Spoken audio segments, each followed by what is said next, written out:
వసంతవల్లరి వీణులతో వీక్షించండి. వసంతవల్లరికి స్వాగతం. ఈనాటి వసంతవల్లరిలో సుప్రసిద్ధ కథా రచయిత స్వర్గీయ గండికోట బ్రహ్మాజీరావు గారి రచన గృహప్రవేశం వింటారు.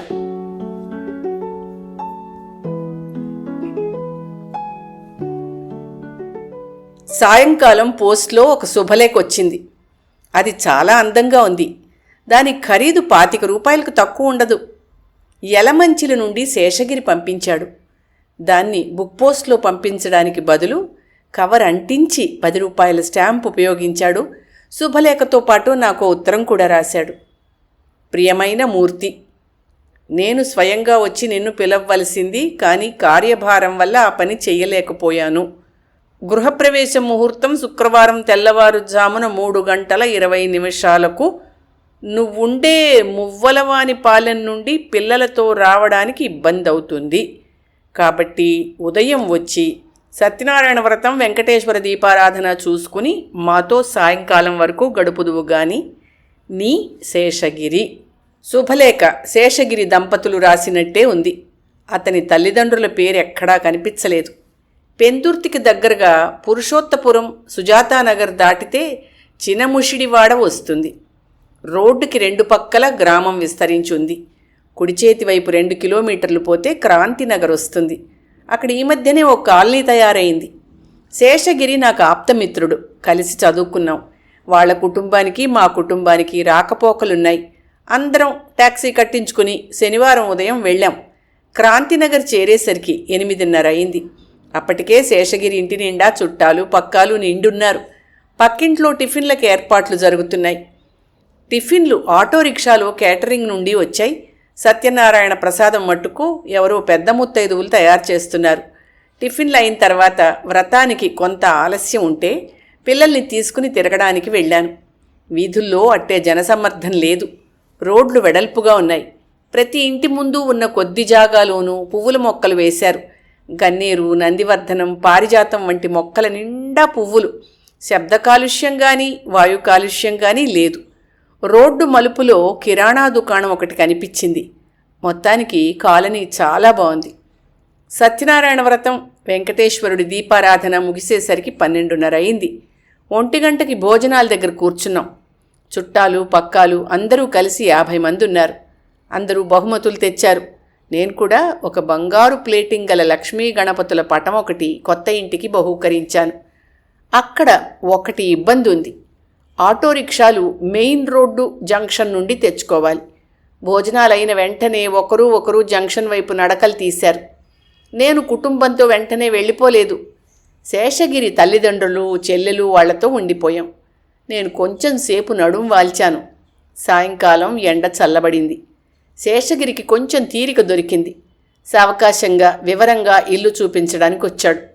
మూర్తి, 300 చదరపు గజాల స్థలంలో ముందుకు 15 అడుగులు వెనక్కి 10 అడుగులు విడిచిపెట్టి ఇల్లు కట్టించాను. వీధిలో గులాబీ మొక్కలు, మల్లె మొక్కలు వేయడానికి నర్సరీ నుండి తెప్పించాను. పెరట్లో వేయడానికి చెన్నంగి కొబ్బరి మొక్కలు, మామిడి మొక్కలు విజయనగరం నుండి తెప్పించాను. రేపటి నుండి వీటిని నాటుతాను. 1 వారం రోజులుండి ఈ పని చేయిస్తాను. అన్ని గదుల్లోనూ మొజాయిక్ ఫ్లోరింగ్ చేయించాను. అటాచ్డ్ బాత్రూముల్లో ఖరీదైన స్టెయిన్లెస్ స్టీల్ ఫిట్టింగులు వేయించాను.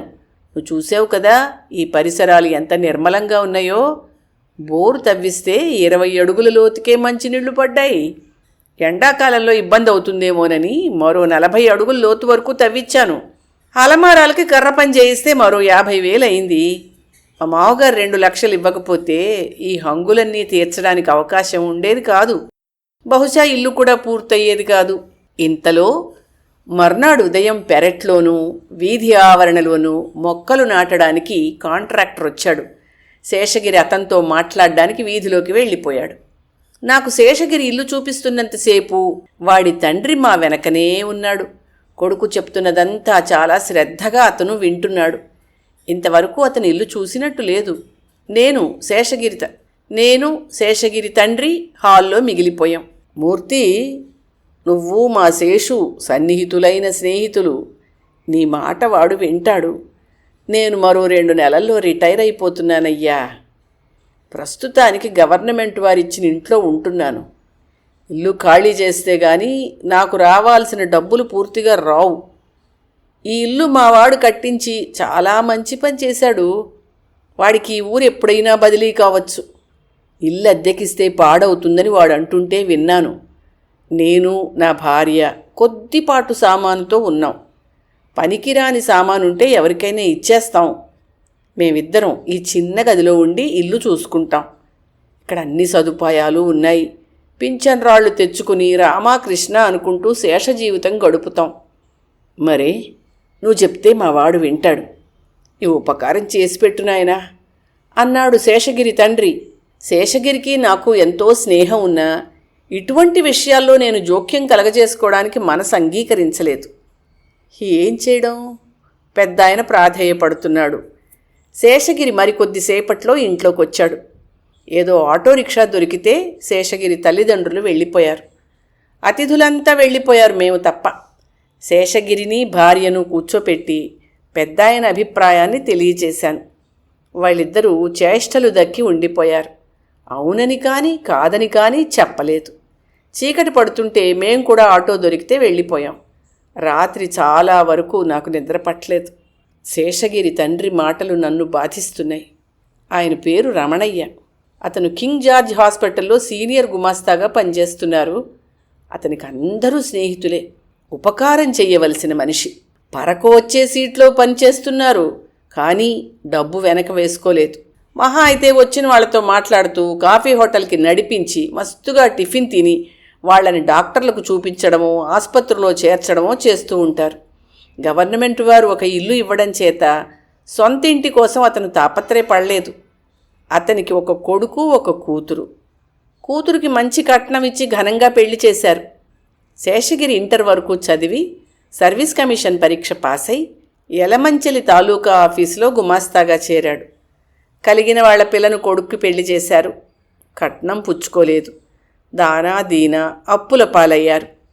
కోడలు ఒక్కరోజు కూడా అత్తారింట్లో ఉండలేదు. శేషగిరి అత్తవారికి చేరువై తల్లిదండ్రులకి దూరమయ్యాడు. శేషగిరి గురించి నాకు మరికొన్ని సంగతులు తెలిసాయి. శేషగిరి వాడి భార్య కొత్త ఇంట్లో 2 రోజులు మాత్రం ఉన్నారు. మొగుడికి పెళ్ళానికి మధ్య యుద్ధాలు జరిగాయి. మొక్కలు పాతడానికి వచ్చిన పనివాళ్లను తిప్పి పంపించేశారు. తిళ్ళు తిప్పలు మానేశారు. మావగారికి కనుక ఇల్లు అప్పగిస్తే శేషగిరి భార్య ఊరిపోసుకుని చచ్చిపోతానంది. ఇంటికి తాళం వేసి శేషగిరి భార్యతో యలమంచిలి వెళ్ళిపోయాడు.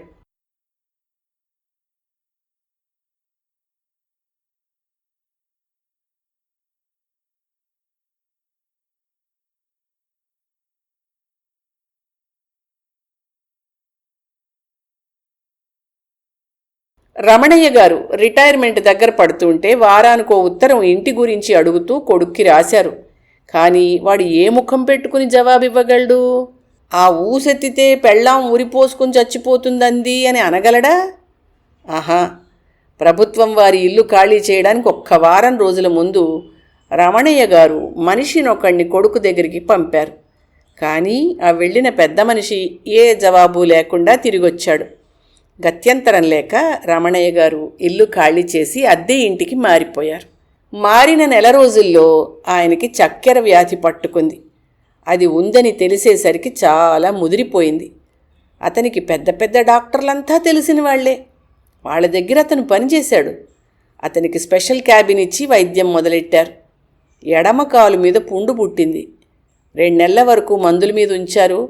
తర్వాత ముడుకు వరకు కాలు తీసేశారు.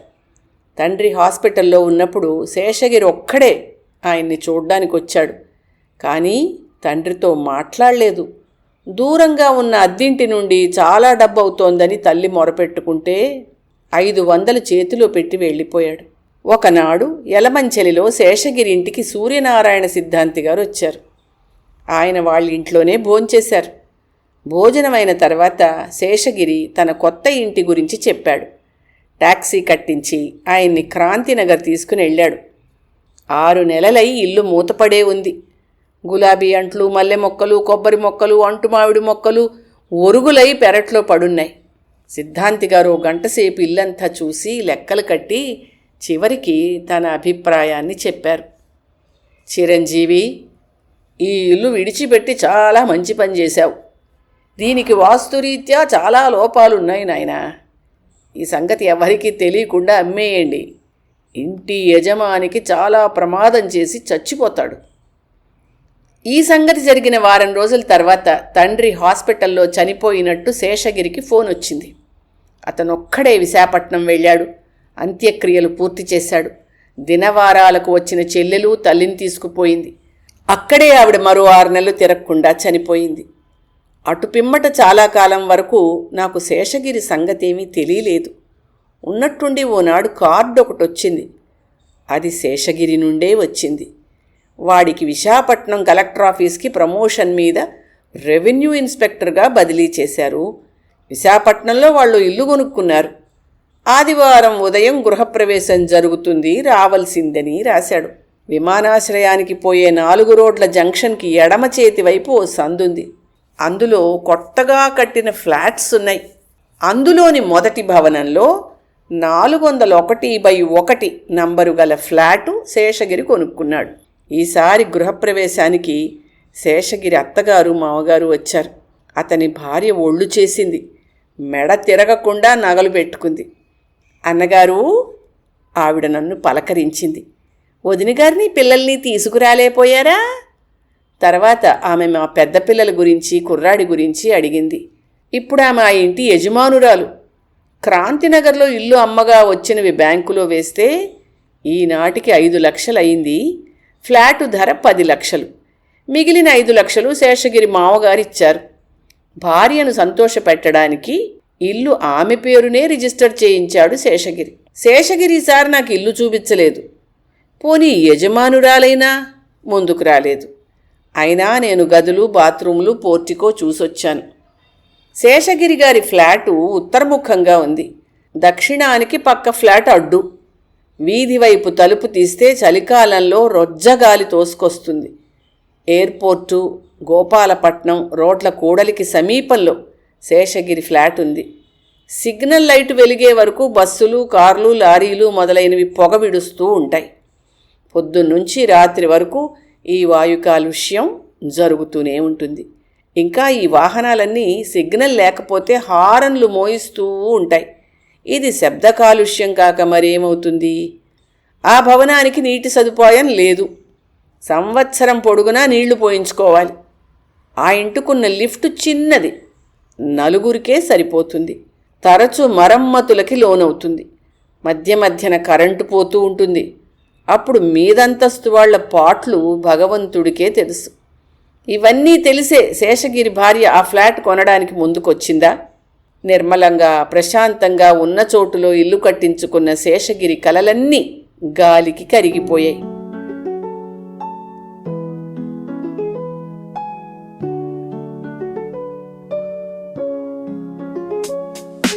వసంతవల్లరిలో సుప్రసిద్ధ కథా రచయిత స్వర్గీయ గండికోట బ్రహ్మాజీరావు గారి రచన గృహప్రవేశం విన్నారు. ఈ కథ 2008 స్వాతి సచిత్ర వారపత్రికలో ప్రచురితమైంది. వసంతవల్లరిలో ఇవాల్టి కార్యక్రమం మీకు నచ్చిందని ఆశిస్తున్నాను. అందుకే లైక్ చేసి మీ మిత్రులకు, బంధువులకు లింక్ను షేర్ చేసి మీ అమూల్యమైన అభిప్రాయాన్ని నాకు కామెంట్ బాక్స్లో తెలియచేయమని, వసంతవల్లరికి సబ్స్క్రైబ్ చేయమని విన్నవించుకుంటూ మీ వసంతలక్ష్మి అయ్యగారికి సెలవు. మరి థ్యాంక్ యూ. వసంతవల్లరి మిత్రులు, శ్రేయోభిలాషులు, వీక్షకులు, శ్రోతలు అందరికీ ఒక విజ్ఞప్తి. గతంలో లాగానే ఎప్పటికప్పుడు నా కథలను విని స్పందన తెలియచేయమని కోరుతూ, నేను చదివిన కథ మీకు బాగా నచ్చినట్టయితే తప్పకుండా హైప్ ఆప్షన్ నొక్కి నన్ను ప్రోత్సహిస్తారు కదూ.